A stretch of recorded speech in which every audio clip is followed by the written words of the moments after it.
3, 2, 1. We are live. Not really. Hello. Oh yeah, I'm We're just barely being alive. recorded. I'm barely alive as well. Hello, welcome back to Naughty Boy Fight Picks. This is our UFC on ESPN 1 Ngannou versus Velasquez recap. I can hear young Malofsky yelling out to you, Matt. That's a good effort because I can barely hear him. Oh, okay, What's he man. saying? The house is on fire? I think he just said "Dad," which could mean a myriad of things. Just play with your cigarette lighter, son. Go to bed. Good boy. Boy. um, Matt, say you're Scott Coker. How are you feeling today? Yeah. Look, feeling pretty good about myself. Yeah. Yeah. All right. Yeah, 'Cause just maintain my mantle as the worst fight promoter on the planet. fucking A. We watched some. We didn't get to watch UFC together this weekend, but we got to watch some fucking shocking Bellator. And in the co-main event, these two fucking losers were fighting, and I turned to Matt in a state of confusion. I might have had a few beers. I looked at Matt and I was like, "Could you beat these guys?" And Matt just cracks up laughing at me. And then I realized what I'd asked. And it's because the platform confuses you because you're like, oh, this is a big platform, but you're watching them fight and you're like, these guys are fucking terrible. Yeah. And then you turned around to me again later on the evening and you said, "Are you my mother?" Yeah, I was real confused by that point. Yeah, no, pretty terrible. And then Bellator yesterday, I watched the main event. It's a bit of a letdown because I was kind of looking forward to that. Yeah, so was I. And I mean, in regards to that, I think like the matchmaking is decent and whatnot, but it's just like, um, they've pinned a lot on that fight, and sometimes fights don't go well. Yeah, And yeah, and then did you see the co-main? I did. Oh boy. Oh boy. Old boy. Should we? Apparently, Mirko Krokop and Roy Nelson were both there to actually fuck spiders. Yeah, it seemed like it. Yeah. Not as much as MVP and Paul Daly were there to fuck spiders in the first round of their fight, though. Dang. Yeah. They like channeled the fucking spirits of Wonderboy Thompson, Lewis versus Ngannou. Yeah. Who else does absolutely fuck all in a fight? There's still a tumbleweed rolling across my living room floor as we speak. Yeah, I just like let out a belated yawn. Ah, well. Should we talk about some good fights? Yeah. Okay, good card today. Heaps to talk about. There's a lot. Before we rip into it, though, guess who's back on a winning streak with their gambling? Stinky Floata? Dunno, but not everyone that bet on James Vick, but me. I'm back on. So my tracked bets only went up like 1.2 units, but I had a couple of side plays on that won me like a good 15 units on top of that. So Boosh the boys. I did nice bit. Yeah, thank you. I did a couple ridiculous bets.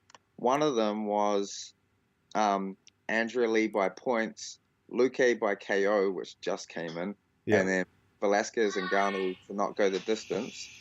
Yeah. And that came in for like a $5 bet for $60. And then oh fuck, I forget what the other one was, but it was a bunch of prop bets, the results. So pretty happy. But damn, well done. Enough about me. It's about Albu versus Whitmire, first fight of the night. Yep. Would you like to talk about it? Because I didn't watch it. I think that was I started off at Lintz vs Holtzman is where I came to the party. All right. But, yeah. Oh, yeah, all right. I'll run through these first two, and I'll do it like I'm telling you, I'm like, Matt, this is what happened. Can I ask you questions about it along the way? Yeah, sure. I'll make sure they're all close-ended just to make sure that this stunted podcast. Yeah, let's make it snappy. So, Maddie, Albu versus Emily Whitmire. Whitmire just came out, got a takedown real quick, got some good control on top. Albu goes to get up, and Whitmire takes her back, sinks in the RNC, and it was all over in about a minute. Dang. How long? about a minute. Like 60 seconds, roughly. Approximately. I could be way off. This was a long time ago now, Yeah. for our kind of memory spans. This morning. Yeah. Yeah. So you haven't seen Barral versus Sanders yet? Sorry? You haven't seen Barral versus Sanders yet? Well, look, what I have seen is a meme that was generated of Burrell getting his face punched through the canvas, so I could imagine which way it went. Yeah. That tells one part of the story. But if you've been watching Renan Barão in recent years, you could probably guess the other part. So he came out against a pretty poor opponent, to be honest, man. Like, Sanders is not good, and Barão just kept repeatedly landing this huge body kick on him. Yeah. And Sanders didn't have an answer for it. So they came out and they stood in stance. Barão, natural, Sanders, southpaw. And just like the way he was standing in front of Barão, I go to Louis, I was like, man, the body kick's right there. And next thing you know, Barão just starts hammering him with it. Hurt him with the hands as well, landed a big right hand. And Barão looked incredible. And yeah, Sanders just didn't know what to do about the body kick. I would have loved to advise him, but I wouldn't know either. So, but I would suggest doing something instead of standing there and getting kicked in the body. So they go to they end the round. Barão was like, I'm like, fuck, he might actually win this. Come out the second round, and Sanders just kind of. So the solution was to go past kicking range and get busy with the hands.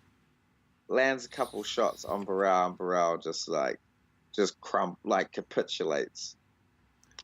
Gets dropped, and then you saw the rest. It was, horrible. Fucking Barão? What's he doing? Not retired. He needs to turn that Barão upside down. Did I say that the other night? Yeah, you did, but fucking say it again because that's a good one, isn't it? Oh, man, that poor guy. How the mighty have fallen. Yeah, so missed weight again. Yeah, by heaps. Margin. Lost to another guy who... Man, imagine them fighting like 4 years ago. Nope. Barão would mop the floor with this guy. Yeah, dang. Who was the first guy to kind of beat him and like to throw him? Was it TJ Dillashaw? Yeah.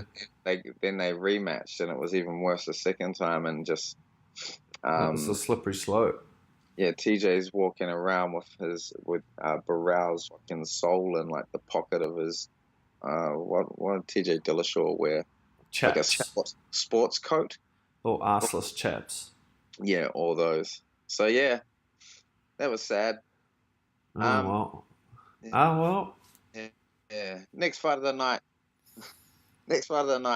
Bloody Scotty Hot Sauce Holtzman versus Nick Licani Lentz. This was fun. This was a great fight. I was excited. I like Nick Lentz. Man, I like him too. And he lost me money today because had Holtzman come in, and it was very close. Had Holtzman come in, I had him in a couple of parlays, which would have seen me up a great deal of money today. But I couldn't even be mad at Nick Lentz's performance, man. That was gritty as fuck. It was just, he's got such a good understanding of his skill set and when to apply it and which positions to put himself in to get him through situations, like coming out early. And it's tricky to be a shorter, slower southpaw against like a big, strong, powerful striker with the reach on you. Yeah. And he got the read on him really early and was taking his head off the line. And that kind of allowed him to throw that looping right hand. Yeah.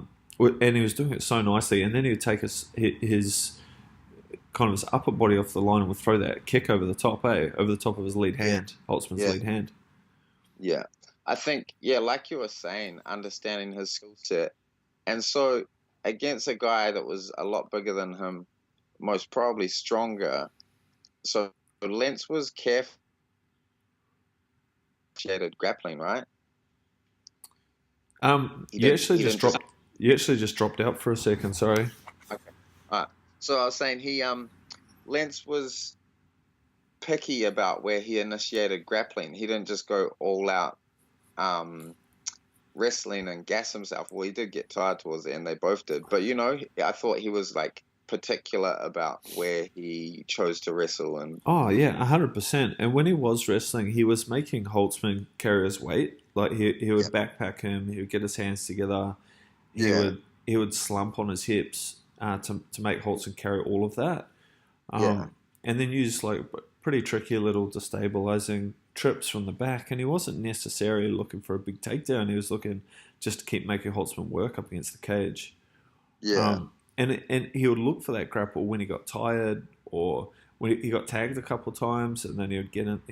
He would seek it out. And like at one point, he actually ended up with a pretty tight looking guillotine from a kind of side on position, but Holtzman defended it. And he just never never overcommitted in any part of his game. Yeah, pretty incredible performance. It was nuanced and there was a lot to appreciate there, but not for the crowd. They didn't like it. I did. So there was a bit of hoo-ha about the decision. I was happy with it. I would agree that Holtzman probably did more damage, but Lentz did heaps more stuff, and I think he kind of deserved that win. I don't know how there was. I don't know which fight those fellows were watching. It was so clear cut for me. It was it was really clear cut. Yeah, like Holtzman was loading up just big single power shots. He did pretty well with that front kick to the body to take Lentz's power away in the second, but he got out wrestled. He had to defend a pretty tight sub attempt, and good win for Nick Lentz, the veteran. Go boy. On to the next, Andrea Kgb Lee versus Ashlee Evans-Smith. Good performance by Lee. I guess the interesting thing about this fight is not so much what happened in the fight, but what is happening in Andrea Lee's life recently with so her husband was her trainer, domestic violence thing occurred, and he's wanted and he's still on the run, and I think it was like an attempted murder or something. The charge was serious. Yeah. So he was her head coach and husband, so she's packed up camp, moved away, and there's all of this in like the last, I think, 3, 4, 5, 6 months. And then, comes out and puts like a really good performance on, getting a clear decision over Evans-Smith. So I thought that was pretty admirable and a testament to her spirit as a human being. Yeah, what a legend. Yeah. Stink fight name. Yeah, it was a bit of a stink. Man, Evans-Smith just fails to progress her game and like evolve her game from the fight. Like she comes out looking exactly the same she did in her last fights. Her head just sits in the middle. She finishes combos like almost side on. Like after she throws a combo, she'll end up side on to her opponent with like a back foot turned all the way out. And so she's unable to like check leg kicks, and man, such easy fixes, but doesn't evolve. Just, I don't know, man. Yeah, I think that's what stood out about this fight is every round pretty much played out the same. Like Evans-Smith didn't adjust to anything Lee was doing, so Lee could just keep doing the same thing and take any decision. Yeah, I'm bored of Evans-Smith. I don't care if I don't ever see her fight again. Yeah, Kakite. No. Ashlee. Next fight up. Well, this didn't go as planned, did it? No, Bermudez versus Lopez. Bermudez coming in 5 pounds overweight. Go boy. When someone's a jiu-jitsu or grappler, people are always like, is that intentional? And who fucking knows? But Bermudez got the job done pretty quickly, didn't he? Yeah, man. Well, the striking looked even, like on the feet. Lopez didn't get to like really show off as any kind of flying. So he likes to fly and do all his flashy shit, but didn't get a chance, man. Bermudez took it to where he's comfortable and got the job done. Fuck, he's good on the ground. That was super efficient. That transition to that guillotine Like, I know it's in a scramble, and like with the benefit of hindsight, when you're watching the replay, like it's easy to say, "Oh, Lopez just needs to roll back the other way through his back and clear that hand." But in the heat of the moment, when he's already just defended an attack, it's pretty easy to make that slip up. But Bermuda's kind of got that. They kept calling it a DAS on TV. It's not a DAS. Yeah, It's a DAS type position, but it's just a modified guillotine. But pretty tricky. The arm's got to be in for it to be a DAS, right? Yeah. Arm's got to be in top. Arm's got to be in top arm. Yeah. And then Bermuda's asking for O'Malley, the man on telly, afterwards. Yeah. Well, I mean, it's all good coming in, winning a fight, and then calling someone out, but you also need to make weight for the division. So yeah, it's true. It's true, but I don't mind if he can start making weight, and maybe let's say they do give him that fight. I'd like to see that fight. Yeah, I'd be down for sure. Next fight of the night, and this one, man, like I knew. So Jimmy Rivera versus Aljamain Sterling, and I'd banked pretty heavy on Rivera here, who never really seemed to get his head in the game. Nah. But I think that was like credit to Sterling, because what's the baseball term? He pitched a shutout, didn't he? Oh boy, yeah, he did. He did, man. Like, Rivera just didn't get going, like you said. Like, he was kind of just caught waiting half the time, and he wasn't willing to be first to the contest. He wasn't coming straight down the guts, straight down the middle, and he kind of just got out-kicked by Sterling, really. Yeah. It was, I guess, Rivera, he's just, he was only like executing the first phase of striking. Like even when he threw a strike, he wasn't looking to follow it up with anything. And when you're lacking that much in like reach and length, and you're never going to be able to catch a guy like Sterling, who's pretty clever at staying on the outside and using levels and kicks to set up his business, eh? Yeah, I think Sterling's on a 3-fight win streak now and looking better each time out. And he's really starting to make me think that he could be a legit contender soon. He's pretty good, man. He's pretty good. Yeah. He's got probably like one of the better corners getting around too. Interesting factoid from this fight is, so a lot of people were wondering how the wrestling would play out, and Rivera remains not taken down in the UFC, and he just faced probably the best wrestler he's ever faced. So I didn't see Sterling really looking for it though. He certainly initiated a lot of the wrestling up against the cage. Yeah. Where it was pretty even, but he was quite happy just to kind of ride that out in the judge's favor. I think he wasn't getting hurt there. He was able. They knew he was just dominating in the striking. He didn't really seem too intent on trying to get the fight down to the ground. In my opinion, I think they're quite happy to keep it up, which is surprising. Yeah. Great win for Aljamain. What do they do with him next? He did say he'd like to run it back with Moraes, but Moraes really deserves a title shot, and I don't think he'd be inclined to take that fight. But who else is there for him, really? There's not much steps upwards for Aljamain.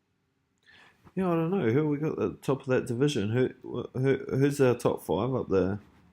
I can't recall it off the top of my head, but you got TJ, you got Marlon, you got Dom Cruz somewhere around there who just can never fight. Yeah. I don't know. He can annoy the fuck. Okay. Yeah, I don't know. Oh well. But yeah, I look forward to his next fight, whoever it may be. Bite the bullet. Maybe he fights. Maybe he fights. Who's that jiu-jitsu girl who always comes in missing weight by about 3,500 kgs? Mackenzie Dern. Yeah, maybe he fights Mackenzie Dern in a super fight. Yeah. I don't follow her on Instagram, but I've looked at her Instagram. It's great because you just see all the UFC fighters like getting thirst trapped on her Instagram. Yeah. It's pretty good. Yeah. So we just finished talking Rivera Sterling. Next fight of the night. I really enjoyed this one. I did win a little bit on Andre Fairley, and I think last week on our podcast I said that I thought Fairley would be able to get it done by being the more active fighter, which I think he did. Yeah, I didn't see it going this way, man. It was I knew that Philly would probably be the busier fighter in terms of creativity wise, and he certainly was that. Other than the spinning back fist from Jury, but like Philly was showing a lot of fakes, like from his hips, from his hands. Yeah, and he almost even though his striking game was pretty basic in terms of the weapons he used. He was using a lot of different methods to set up that jab, and he kind of just mesmerized Jury. Yeah, man, it was interesting because just looking at them technique for technique, I think Miles Jury is definitely his equal. And yeah, had moments of success, but he just couldn't get busy enough, and Fairley just kept that jab in his face and then was throwing bits and pieces off it. But I reckon Jury. I don't reckon they do match up evenly. I reckon Jury's got him by a pretty reasonable margin. Like when they did start trading, it's Jury who's kind of just a step ahead, being able to, in terms of being able to land a variety of different weapons and from different spots and set little traps for Philly. But yeah, it was just a lack of volume, and I think it's almost as simple as that. Yeah, I think that's pretty much the story of the fight. And Buck Fairley looked good, man. That jab was nice. Weird watching Dominic Cruz commentate his teammate's fight, eh? Yeah, that was strange. It's a difficult job, man. I think he did a pretty good job of it. Yeah, he's good. He's a pro, bro. I liked his pickup on Jury's backhand setup, like that back fist setup. The first time he threw it, I think it was in the first round, and he's like, he uses that all the time in sparring. He gets everyone with it, see him knock someone out. So I started trying to watch for that again, and I saw him setting it up in the second round. Was it the second or the third round? Yeah. Where he dropped Philly with it. I was watching for him to set up, and I saw it come, man, and that was pretty close. That was a big, hard shot. Paul Felder's knocked people out like that. Yeah, it was the end of the second round. But, end of the second, that's right. And he's almost saved by the bow way. Like Philly kind of clinched him up on the cage. Yeah, and I thought, okay, third round. I was like, because I was relying on Philly to get a win here, to win some money, and I was like, I was real worried after he got dropped. I was like, man, Miles probably going to come out in the third really firing, and it just kind of reverted to back how it was before that. Yeah. Jury needs a good kick up the ass, mate. He does. So, good win there for Fairley. Hard next fight of the night. Perhaps the fight of the year thus far. Oh, fuck. It was a fucking banger. That was a ripper. Scott Coker can take his whole welterweight tournament. Stick it up his butt. Yeah, and I'll just have this one fight. Thank you very much. Fuck. Who would have thought, eh? Vicente Luque versus Brian Barberena. Brian Barberena notably comes out to the Baby Shark song. and he's at the prep point, and he's just like nodding his head like he's actually vibing to the song. And I'm like, who the fuck is this guy? This is like, he's a maniac. And later into the fight, after he got cracked 100 times in the head, Louis very astutely commented, he was like, maybe he has just his remaining brain cells, they can only comprehend the Baby Shark song. and every time he tries to figure something out, just the tune plays in his head. That's all he can think of. So yeah, probably, man. Hey, you know what? We almost got to say I told you so after the first round, because it kind of played out how we called it the other night. They came out firing. Barberena got hit with some big ones. They ended up on the ground, and Luque almost sunk that submission in. Fuck. Holy shit, though, that the rear naked choke, I know it looked deep, but Barberena had his chin just tucked in there, but that das was so deep. Yeah, I think the only thing that saved Barberena there was that Luke had already burned his arms out on the rear naked choke just before it. yeah. Like they would have been filling up with lactic acid and all kinds of shit. Like if that hadn't have happened just before that, I reckon that would have been all over. But fuck, I'm glad we got to see the rest of it. I'm glad that wasn't the end. Yeah. How fucking dangerous? Like, there's so many talking points from this fight, but how fucking dangerous is Luke? Like, Mate, his weapons on the feet, and then a fight goes to the ground, man, he's like just as dangerous. He'll like snatch up a sub real quick, and man, he's nasty. I love it when someone just stands there, plays high guard right in front of Mm, somebody, fuck and yeah. like wears a couple on the arms and then counters, like waits for their time and counters back. I love that style of fighting, and he did it so well against Barberena. Luke's lead hook, whether thrown as a lead or as a counter, is so nice, man. He just like the arc on it, he just gets it around or over his opponent's arm, and just, man, beautiful. And some beautiful elbows. Also, Barberena has some beautiful elbows, and you Okay. know, like I guess the trick to Barberena is the amount of volume he could throw is about 70% of his shots he throws at about 40%. You know, Yeah. like he's not trying to do serious damage, and then every now and again he'll bring one through when he finds a little hole. Like he's pretty to watch in an ugly kind of way. Yeah. And the two of them made some beautiful fight magic. Beautiful fight magic. That really was. Man, I hope Barberena's okay, because I want to see him back in there soon. Yeah, That knockout was pretty fucking nasty, and the amount of shots they both took, man. he'll just be sitting on the couch eating some potato tots, listening to the Baby Shark song right now. Yeah, the Yeah, fucking man. After that performance, I'm just like, bro, you come out the Baby Shark if you want. You do yeah, whatever. do it. You can brush my hair to that song if you want, Barberena. Fucking incredible. Um, Luke definitely deserves a ranked opponent now. This is getting a bit ridiculous. I think, what are they saying? He's 8-1 in the UFC, 8 finishes. Mm-hmm. I want to see this guy against some top level welterweights. Yeah, well, there's a couple sitting there. Yeah, yeah. Very exciting stuff. Moving on to the next fight. Fucking Alex Casseras versus Gracie. And man, just as this fight was starting, I was like, Casseras shouldn't lose this fight. And I kind of like, he was paying huge underdog money. I was like, am I gonna regret not putting a punt on him? But I didn't regret it, because he's an idiot. And Of bro, course he lost the fight. yeah, of course he fucking did. Of course he lost the fight. Like what? Of course he got taken down by Gracie and choked out in the first round. Told you Yeah, so.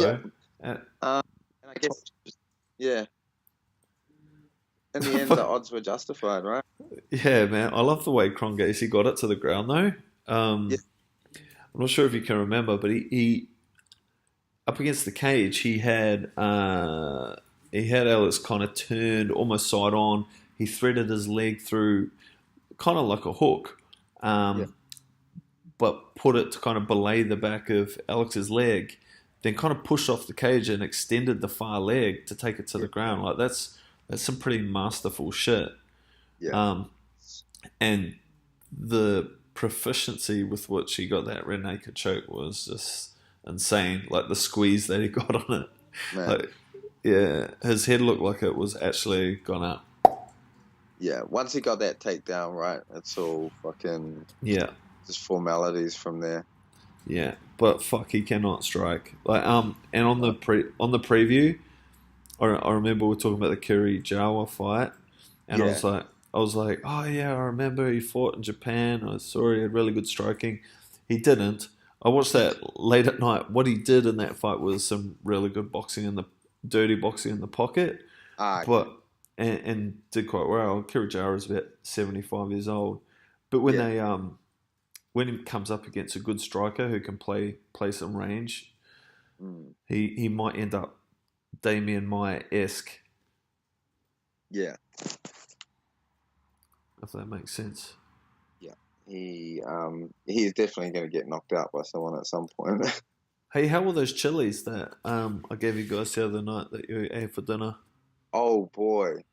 So Louis, the flatmate, don't know how much people care about this, but he made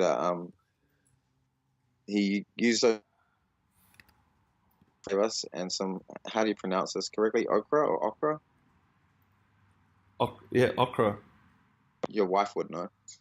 probably. And it was fucking delicious. Thank you so much. Mwah. Oh, you're more than welcome. Yeah, I want to make some for Cain Velasquez. Have him round for dinner. What are they called, honey? Shishita peppers, they're called. Oh, that's so good, man. Thank Shout you out to our sponsors at Kinsfolk Farm in Torquay. Next fight of the night, Courtney Casey versus Cynthia Calvillo. All the Crips loved this fight. Yeah, double C's. Only CCs are tasting like these. Pretty good performance by Calvillo. Casey couldn't really get off. Man, Calvillo looked so much like an alpha male fighter in this fight, eh? I know. Yeah, man. Yeah. She was like punching low to come back up high, inside, outside with the head. I thought she was doing so well on the feet, and I kind of thought maybe she's going to try and get it to the ground in the third.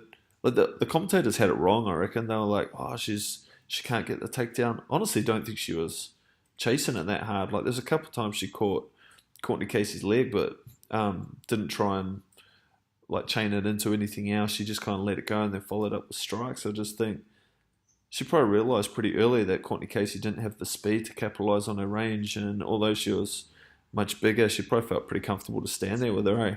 Yeah, and man, she was winning pretty comfortably on the feet. So Yeah. Why grapple? And yeah, did get her leg pretty chewed up towards the end of the fight, but survived that well and managed well and kept doing her thing. So yeah, I know. pretty gutsy effort. I don't think, remember when she came, people were very excited about her as a prospect, but I think now you put her up against like any of those top five, and I think they're going to beat her. Yeah, she's got a way to come, but her striking's certainly getting better.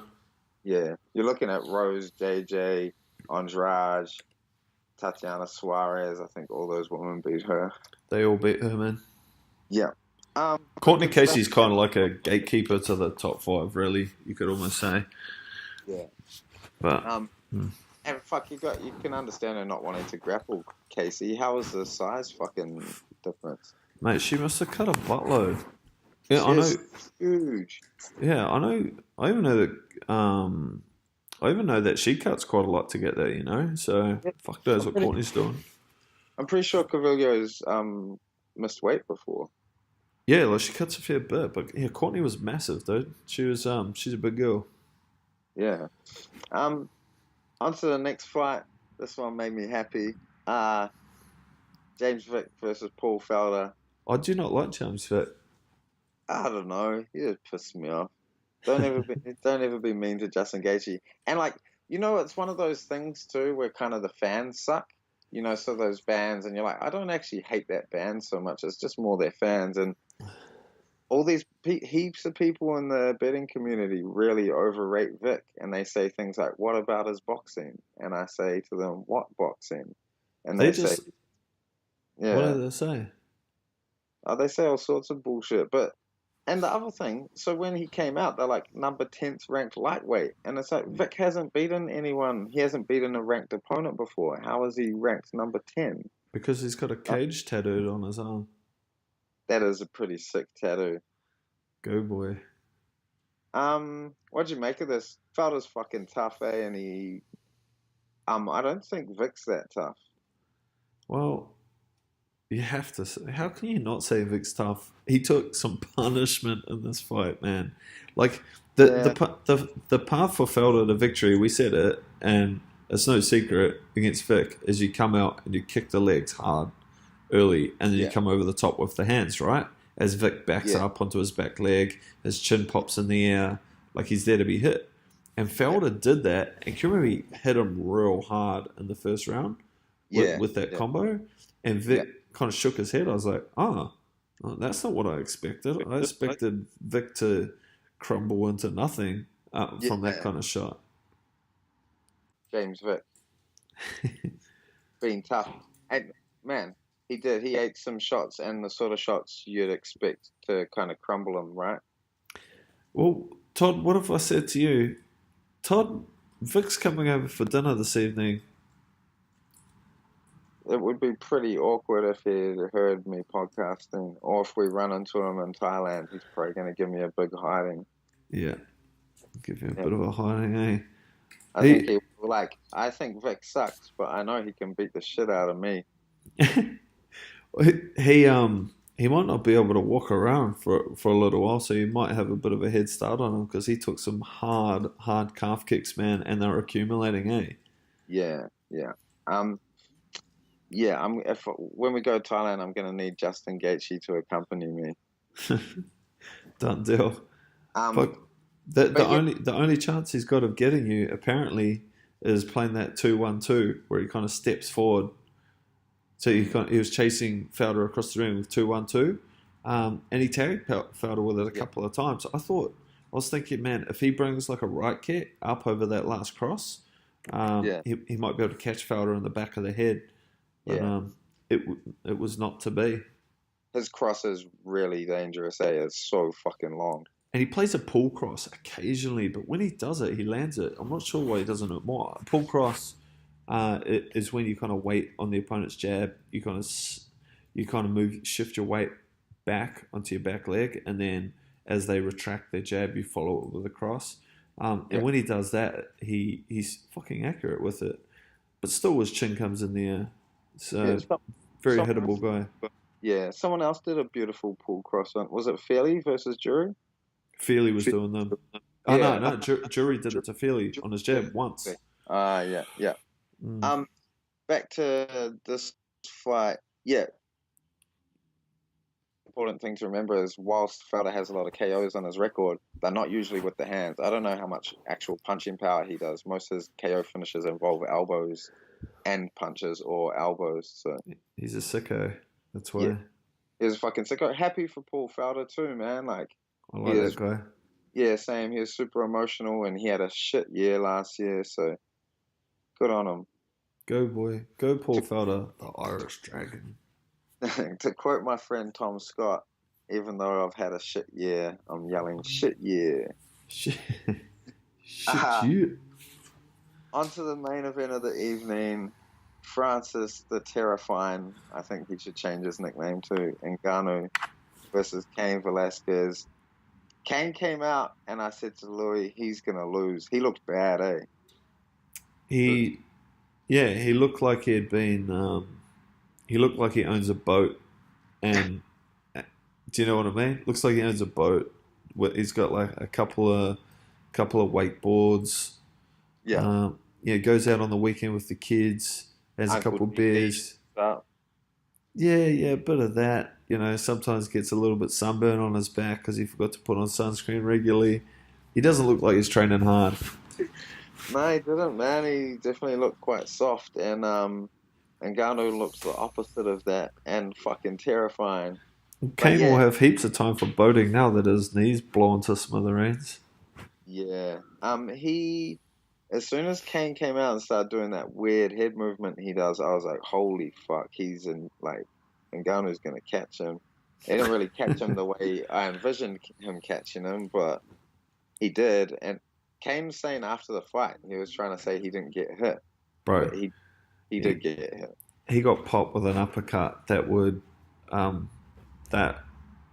decapitate most men. Francis Ngannou's hands are the size of a basketball. They're ginormous, and that was a big shot. I love the way that, we didn't get to see much of it, but I really like the way that Francis defended that takedown attempt from Cain. He just he got that underhook and he just wrenched him, and you'd have to say the violence of that maneuver was probably what did some damage to Cain's knee, but then it was the uppercut and the way that when he was discombobulated that he kind of fell onto it. Yeah. I'm sad for Cain. I'm real happy for Francis, man. He also had a shit year last year. then got shat on by Dana White and had the terrible fight and the Not loss. literally, of course. That would be real bad, yeah. Imagine getting actually shat on by Dana White. Yeah. And fucking Ngannou's like, Stella got his groove back. He's swinging on dudes again. Holy shit. He's so big. He's massive. You know who's ought to be fucking pissing themselves today? Stipe Miocic. He should have fought Kane. Sets up the rematch with DC. Now what people are going to want to see is Ngannou DC, and Stipe takes a fucking another seat further back. Oh, Stripey. Yeah. And now that Ngannou looks terrifying again, they can sell that fight. It'll be a decent moneymaker, DC versus Ngannou. And I bet you Ngannou knocks Stipe out in quick, smart fashion. Yeah, I think so too. I'll bet Cain Velasquez boat and his wakeboard collection on it. I'll bet his Panama hat.